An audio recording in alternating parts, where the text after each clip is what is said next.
Being a rabbi isn't all it's cracked up to be. Everyone tells you how to do your job.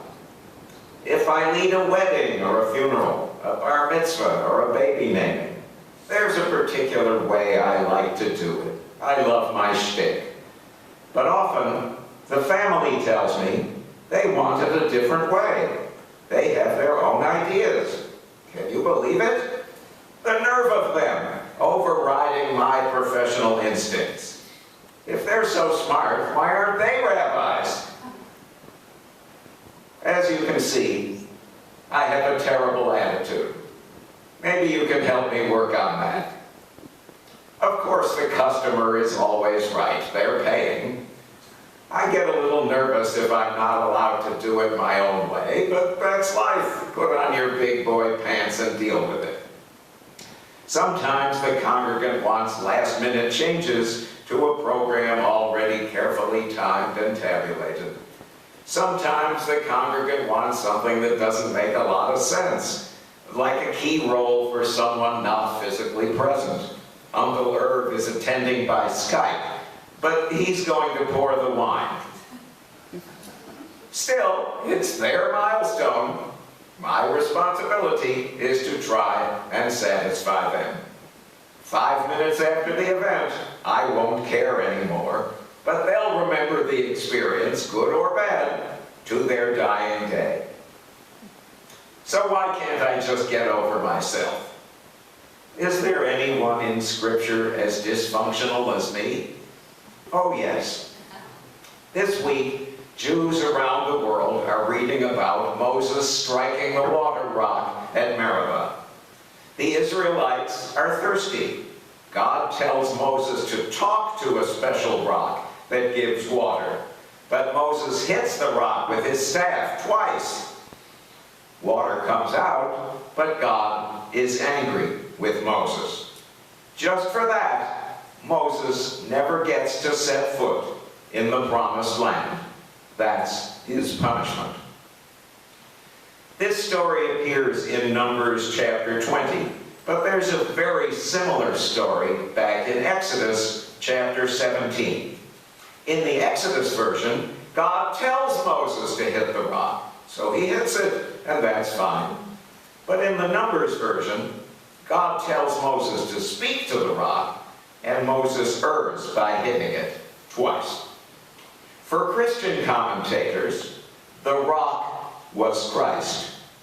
It only needed to be struck once, crucified once, to save humanity. Hitting it twice, crucifying Christ repeatedly, blurs the message. Of course, that is not the Jewish interpretation. Jewish commentators point out that Moses takes credit for God's miracle. He says, "Listen, you rebels, shall we get water for you out of this rock?" God will get water for you. Maybe that's the real sin. Soon thereafter, still thirsty, the Israelites conveniently find a well in the desert. The text seems to imply that we find it by singing. It is a voice-activated well. In Jewish legend, this magic well belongs to Miriam, the elder sister of Moses. She is the one who knows how to locate water in the desert. Apparently, we lose the well when Miriam dies and discover it again by dumb luck in the next chapter. In Pirkei Avot, the rabbinic maxims, this amazing well is classed among the 10 primordial miracles, like the manna and the talking donkey.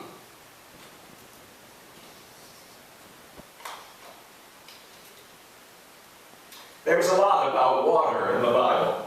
It was written in a dry country. Some of the water narrative is scary. The flood, the newborns thrown in the Nile, the Red Sea as a barrier to the fleeing slaves. But more often, the water stories are empowering. The well where Hagar saves her son Ishmael, the sweetening of the bitter water at Marah, the abundance of water in Isaiah's vision.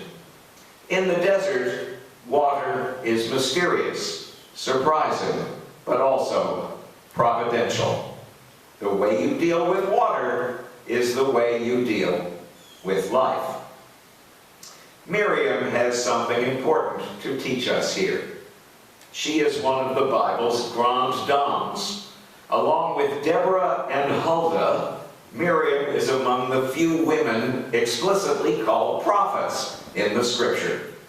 She saves the life of her little brother Moses when he's in a basket on the river.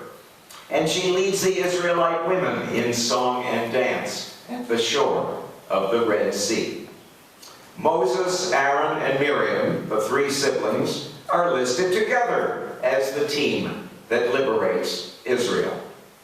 The Talmud speculates that Moses would never have been born if Miriam hadn't talked her parents into having another kid.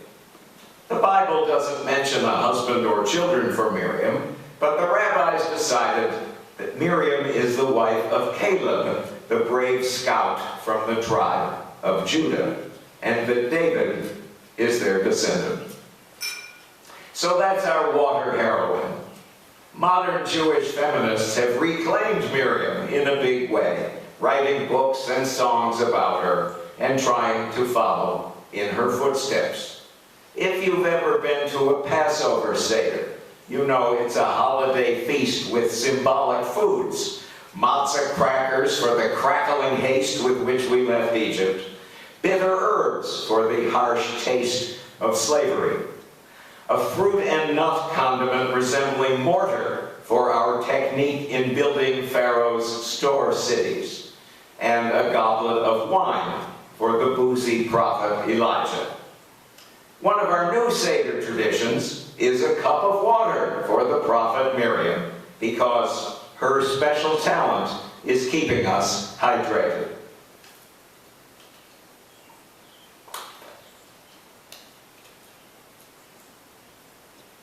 If Moses' watering style is by slugging, but Miriam's is by singing, I'd say Miriam is the better role model. Which is the likelier way to win an argument? By making a scene with our anger and self-righteousness, or by talking more sense than our opponents, by showing more empathy than our detractors? In rabbinic times, there were competing schools called the House of Shammai and the House of Hillel. According to the Talmud, the House of Hillel was more influential, not because of superior logic, but because they were pleasant and humble and studied the other side's teachings along with their own. We might say Shammai deployed the Moses style, but Hillel deployed the Miriam style. Like Shammai, like Moses, I sometimes have a hair trigger. As Shammai expels an irreverent student, as Moses slays an Egyptian taskmaster, so I want to demolish everyone who vexes me. I want to tell people off, as Moses does to the Israelites. It's probably never a good idea to put anyone down, no matter how richly they deserve it. In the moment, I imagine this person is the obstacle to my success and happiness, the nerve of them. But in the long run, this person probably has very little power over me. I am the obstacle to my success and happiness. God, open my heart to your Torah. How would Moses handle this situation? Once I was planning a sing-along with my brother Henry, but he was very bossy, insisting on this format rather than that one. What would Moses do? Lash out at Henry. Tell him he's too conceited to give my ideas a chance. There's a nice touch. Fabricate a hidden agenda for someone's behavior. What would Miriam do? Miriam would reflect that Henry is a music teacher by training and profession. Henry's judgment is probably correct. Henry probably has the greater investment in this program. It's his area of expertise. But I went the Moses route. That was before my rabbinate. There's worse to come. As a rabbinical student, I was fired from a couple of internships for temper tantrums. Once I flipped out and screamed at a kid who wouldn't stay in her seat. Another time, I got conflicting messages from the temple administrator and the religious school principal. They were pulling me in opposite directions on the structure of a holiday pageant, so I chewed them out. I felt like the victim. But as soon as you hit the ceiling, as soon as you strike the rock, you're the problem. That's how you lose the promised land.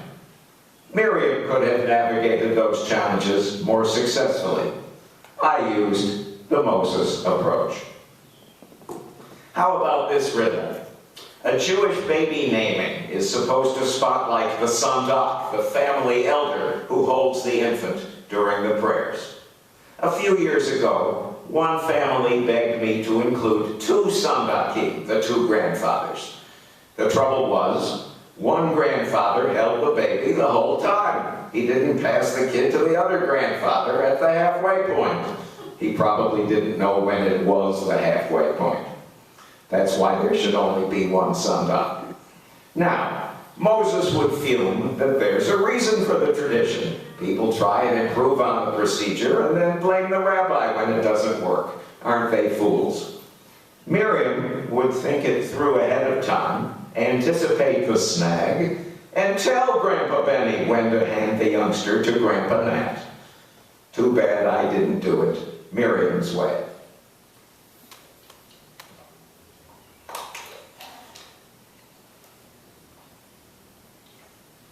At a bar mitzvah, the coming-of-age ceremony for a 13-year-old, I like to ask the kid a lot of questions, the meaning of this prayer or the roots of that observance. I'm not testing the kid, I'm engaging the kid and all the worshipers in a conversation about our faith. But a couple of years ago, a bar mitzvah mom told me not to grill her child in public, not to ask her son any questions at the ceremony in case he didn't know the answers. I said, I'm the rabbi, this is how I do it. Live with it or find a different rabbi. That's called pulling rank. You don't explain or negotiate or bring them on board. You just say, my way or the highway. That's the Moses system. It didn't go over very well. The president of the synagogue made me apologize to her. This year I dealt more successfully with a difficult bat mitzvah, that's the feminine. In this case, the grandmother was Jewishly knowledgeable and pushed me to include more biblical text. Now, the longer chapter was unappetizing, slimy, gory rituals that the Jewish people left behind a long time ago. Of course, most people don't look at the translation. They want to chant the mumbo-jumbo, in Hebrew of course, without ever knowing what it means.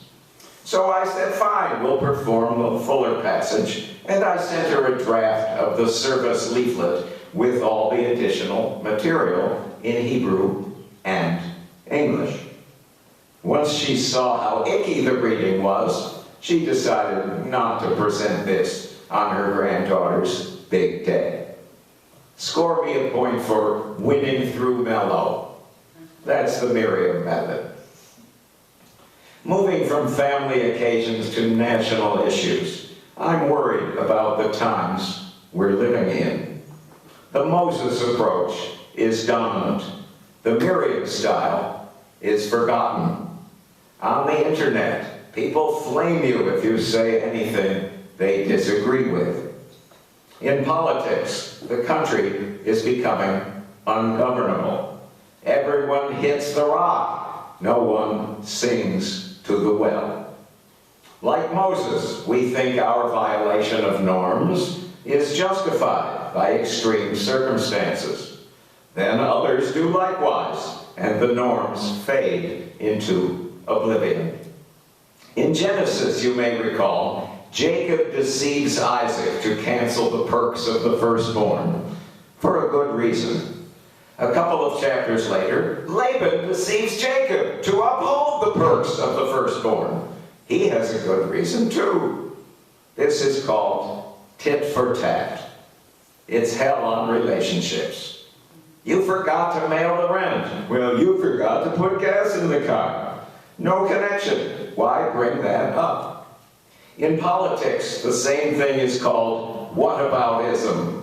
Trump did X. Well, what about Obama? He did Y. Well, what about Reagan? He did Z. No deeper insight ever came from this one-upsmanship. Miriam would not use this discourse. The Miriam strategy is to measure your words. Miriam doesn't say to Pharaoh's daughter, "Who are you to adopt my little brother?" She says, "Shall I go and get you a Hebrew nurse to suckle the child for you?" Then she brings her own mom. Miriam knows overstatement is weak. Don't say, "You'd be the worst mother in Egypt." Understatement is strong. Say, "Perhaps there's another woman with something to contribute." You prevail by speaking respectfully, by sticking to the facts, and by getting to the point. That's the Miriam method. How can we make this a nicer world? By cutting people a little slack. Never say, "The nerve of them." Say, "What is their perspective? How can I pursue my goals without trampling their dignity?" We are always setting an example. Do we want others to imitate us? We create momentum with our actions. One good deed leads to another. One bad deed leads to another. Returning to Pirkei Avot, the rabbinic maxims, it celebrates Moses and Miriam's third sibling. It says, "Be among the disciples of Aaron, loving peace and pursuing peace," probably meaning Aaron's finesse of the golden calf crisis. We can all change the conversation, like Aaron. We can all speak to the rock, not hit it. Sing to the well, not give up on it.